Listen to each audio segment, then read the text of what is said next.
9वां अध्याय भाग 5 परिशह क्यों सहन करना। परिशहों के अधिकारी कारणों एक साथ संभाव्यता। सूक्ष्म संप्राय छदमस्त वितरागियों च्युत दश सूत्रार्थ। सूक्ष्म संप्राय उपशांत मोह और शीन मोह गुणस्थानों में 14 परिशह होते हैं। एकादश जिन्हें सूत्रार्थ जिनेन्द्र भगवान को यानी 13वें गुणस्थान में 11 परिशह हो सकते हैं। बादर संप्राय सर्वे सूत्रार्थ बादर संप्राय तक सभी 22 परिशह होते हैं। विवेचन प्रस्तुत सूत्र 10, 11, 12 में यह बताया गया है कि गुणस्थान के आधार पर किस जीव को अधिक से अधिक कितने परिशह हो सकते हैं। आत्मा के ज्ञान दर्शन चारित्र आदि गुणों की क्रमिक अवस्था को गुणस्थान कहते हैं।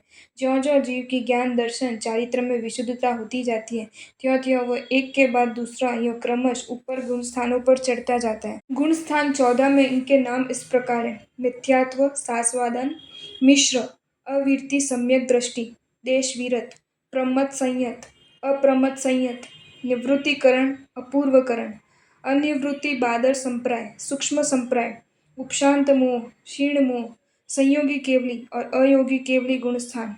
सूत्र 10 में कहा गया है कि सूक्ष्म संप्राय से छदमस्त वितराग अर्थात सूक्ष्म संप्राय उपशांत मोह और क्षीण मोह यानी 10वें 11वें और 12वें गुणस्थानों में 14 परिशह होना संभव है। वे 14 परिशह ये है क्षुधा पिपाशा शीत उष्ण दंशम चक चर्या प्रज्ञा अज्ञान अलाप शय्या वध रोग तृण स्पर्श और मल। शेष 8 संभव नहीं है क्योंकि वे मोहजन्य है एवं 11वें और 12वें गुणस्थानों में मोह का उदय नहीं होता है। यद्यपि 10वें गुणस्थान में मोह संज्वलन होता है पर वह इतना अल्प होता है कि न होने जैसा ही कह सकते हैं। इसलिए इस गुणस्थान में भी मोहजन्य 8 परिशह नहीं होते। जिनेन्द्र भगवान यानी 13वें और 14वें गुणस्थान में वेदनीय कर्म जनित 11 ही परिशह संभव है। वे है क्षुधा पिपाशा शीत उष्ण दंशम शक चर्या शय्या वध रोग तृण स्पर्श और मल। शेष 11 परिशह घाती कर्म जन्य होते हैं और इन गुण स्थानों में घाती कर्मों का अभाव होने से वे संभव नहीं है। सूत्र 12 में कहा गया है कि बादर संप्राय 9वें गुणस्थान सभी परिशह होते हैं। उसका अभिप्राय यह है कि पहले मिथ्यात्व गुणस्थान से लेकर 9वें बादर संप्राय गुणस्थान तक के सभी जीवों को सभी 22 परिशह होते हैं। ज्ञानावर्ण्य प्रज्ञा ज्ञाने प्रज्ञा और अज्ञान ये 2 परिशह ज्ञानावर्य कर्म से संबंधित है। दर्शन मोह अंतरायो रदर्शना लाभो दर्शन मोह के उदय से अदर्शन और अंतराय कर्म के उदय से अलाभ परिशह होता है। चारित्र मोहे नागन्य रति स्त्री निषद्या क्रोश याचना सत्कार पुरस्करा। चारित्र मोहनीय कर्म के उदय से नग्नता अरति स्त्री निषद्या आक्रोश याचना सत्कार पुरस्कार ये 7 परिशह होते हैं। वेदनीय शेषा सूत्रा शेष परिशह वेदनीय कर्म के उदय से होते हैं। प्रस्तुत सूत्र 13 से 16 तक 22 परिशहों के कारणों का निर्देश किया गया है। 22 परिशहों के आधारभूत कारण 4 कर्म है ज्ञानावर्ण्य मोहर्य अंतराय और वेदनीय। ज्ञानावर्ण्य प्रज्ञा अज्ञान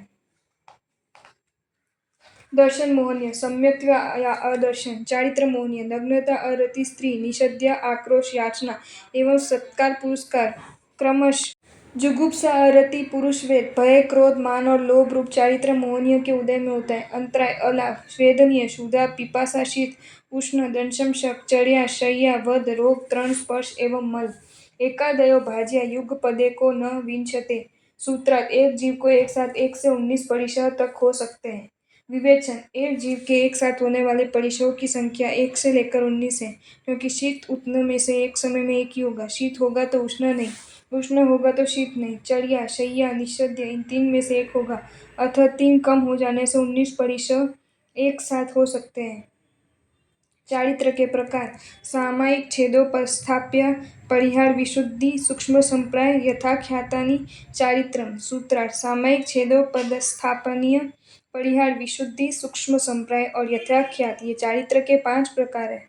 विवेचन आत्मा के पूर्व संचित कर्मों को दूर करने के लिए सर्व पार्प रूप क्रियाओं का त्याग करना चारित्र है अथवा आत्मिक शुद्ध दशा में स्थिर रहने का प्रयत्न करना ही चारित्र है। आत्मिक परिणाम शुद्धि के तरतम भाव की अपेक्षा से चारित्र के 5 प्रकार माने गए हैं। वे इस प्रकार है। सामायिक चारित्र संभाव में स्थिर रहने के लिए समस्त पाप प्रवृत्तियों का एवं विषय कषाय बढ़ाने वाली क्रियाओं का त्याग करना सामायिक चारित्र है। इसके 2 भेद हैं इत्वर कालिक और यावत कथित। इत्वर कालिक सामायिक चारित्र है। इत्वर अर्थात अल्पकालीन अल्पकाल के लिए जो सामायिक चारित्र लिया जाता है जिसमें भविष्य में दोबारा करने का व्यपदेश हो उसे ईश्वरकालिक सामयिक चारित्र कहते हैं। श्रावक के 48 मिनट 2 घड़ी तथा प्रथम व अंतिम तीर्थंकर के शासन में छोटी दीक्षा से बड़ी दीक्षा तक का चारित्र ईश्वरकालिक है। ये चारित्र केवल भारत तथा ऐरावत क्षेत्र के प्रथम व अंतिम तीर्थंकर के शासन में ही होता है। यावत कथिक सामयिक चारित्र, यावत जीवन की सामयिक यावत कथिक सामयिक चारित्र कहलाती है। प्रथम व अंतिम तीर्थंकर को छोड़कर बीच के 22 तीर्थंकरों के साधुओं के दीक्षा के प्रारंभ से जीवन के अंतिम समय तक चारित्र यावत कथिक सामयिक चारित्र कहलाता है। छेदोपस्थापनीय चारित्र, पूर्व चारित्र पर्याय का छेद करके पुनः महाव्रतों का आरोपण जिसमें किया जाता है उसे छेदोपस्थापनीय चारित्र कहते हैं। छेदोपस्थापनीय चारित्र दो प्रकार का है। निर्तिचार छेदोपस्थापनीय चारित्र, छोटी दीक्षा वाले मुनि को एवं एक तीर्थंकर के शासन से दूसरे तीर्थंकर के शासन में जाने वाले साधुओं में पुनः व्रतारोपण किया जाता है, उसे निर्तिचार छेदोपस्थापनीय चारित्र कहते हैं। सातिचार छेदोपस्थापनीय चारित्र, मूल गुणों का घात करने वाले साधु के पूर्व पर्याय का छेद कर जो पुनः महाव्रतों का आरोपण कराया जाता है उसे सातिचार छेदोस्थापनीय चारित्र कहते हैं। परिहार विशुद्धि चारित्र, परिहार अर्थात त्याग या तपश्चर्या विशेष, जिस चारित्र में तप विशेष से कर्म निर्जरा रूप शुद्धि होती है उसे परिहार विशुद्धि चारित्र कहते हैं। तीर्थंकर केवली गणधर आदि अथवा जिन्होंने पूर्व में परिहार विशुद्धि चारित्र अंगीकार किया उनके पास ये चारित्र स्वीकार किया जाता है। इसकी आराधना 9 साधु मिलकर करते हैं। इसकी अवधि 18 महीने की होती है। प्रथम 6 मास में 4 साधु तपस्या ऋतु के अनुसार उपवास से लेकर पंचोला तक की तपश्चर्या करते हैं। 4 साधु उनकी सेवा करते हैं और एक वाचनाचार्य गुरुस्थानीय रहता है। दूसरे 6 महीने में तपस्या करने वाले सेवा और सेवा करने वाले तप करते हैं। वाचनाचार्य वही रहता है। इसके पश्चात तीसरी 6 महीने में वाचनाचार्य तप करते हैं। उनमें से एक साधु वाचनाचार्य हो जाता है, शेष साधु उनकी सेवा करते हैं। हर बार तप का पालना सभी साधु आयम्बिल से करते हैं। इस दृष्टि से परिहार का तात्पर्य तप होता है, उसी से विशेष आत्मशुद्धि की जाती है। ये तप पूर्ण होने पर वे साधु या तो इसी कल्प को पुनः प्रारंभ करते हैं या जिन कल्प धारण कर लेते हैं या वापस गच्छ में आ जाते हैं।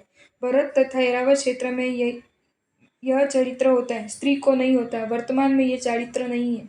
सूक्ष्म संप्राय चारित्र, सामयिक अथवा छेदोपस्थापनीय चारित्र की साधना करते जब क्रोध मान माया 3 कषाय उपशांत या क्षीण हो जाते, केवल एकमात्र संज्वलन लोभ कषाय सूक्ष्म रूप में रह जाता है, उस स्थिति को सूक्ष्म संप्राय चारित्र कहते हैं। ये चारित्र 10वें गुण स्थानवर्ती साधु साध्वियों को होता है। यथाख्यात चारित्र, जिनेश्वर भगवंतों ने जिस प्रकार का चारित्र कहा है उसी प्रकार का जो चारित्र है अथवा जब चारों कषाय सर्वथा उपशम या क्षीण हो जाते हैं उस समय के चारित्र की स्थिति को यथाख्यात चारित्र कहते हैं। ये चारित्र गुणस्थान की अपेक्षा से 2 भागों में विभक्त है। उपशमातक यथाख्यात चारित्र, क्षयात्मक यथाख्यात चारित्र। प्रथम चारित्र 11वें गुणस्थान वाले साधक को और द्वितीय चारित्र 12वें और उससे ऊपर के गुणस्थानों में होता है। इस प्रकार 5 समिति, 3 गुप्ति, 10 उत्तम धर्म, 12 भावना, 22 परिश्रय जय और 5 चरित्र से कुल मिलाकर संवर के 57 भेद होते हैं। आपको ये वीडियो अच्छा लगा हो तो इसे लाइक करें और शेयर करें और ऐसे ही नए नए वीडियोज़ देखने के लिए सब्सक्राइब करें हमारी channel Jain facts and stories को।